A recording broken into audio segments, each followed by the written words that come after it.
Trade and Industry Minister Chun Sing says that the government will consider economic conditions across the 10 years that it'll take to fully roll out new manpower initiatives for older workers.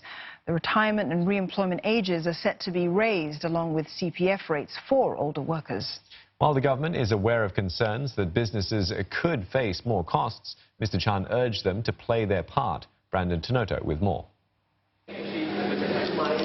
Scaling and filleting fish for packaging used to take place at night for this local seafood distributor. That meant 64-year-old Tan Ting Kwang couldn't spend much time with his family since he was always working shifts.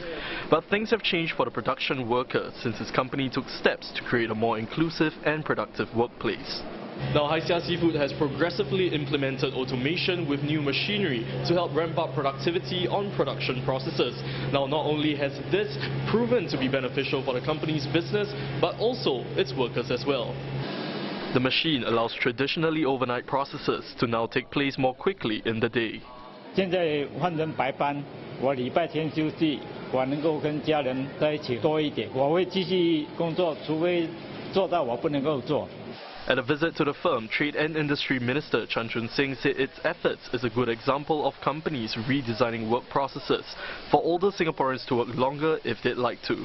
It's something he urges other companies to do as well, amid concerns that extended retirement and re-employment ages, as well as CPF rate hikes for seniors, could raise business costs.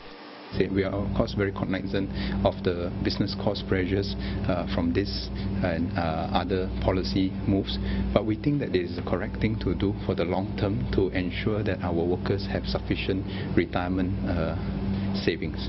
And also by lengthening the career, it also allows people who live longer that chance to contribute meaningfully to the society. What the government and the tripartite partners have done is to make sure that we pace the changes over the next 10 years so that at every step of the way we take into account the economic conditions. To help businesses adjust, the government will implement a support package with details to be announced by Deputy Prime Minister Heng Swee Keat in next year's budget.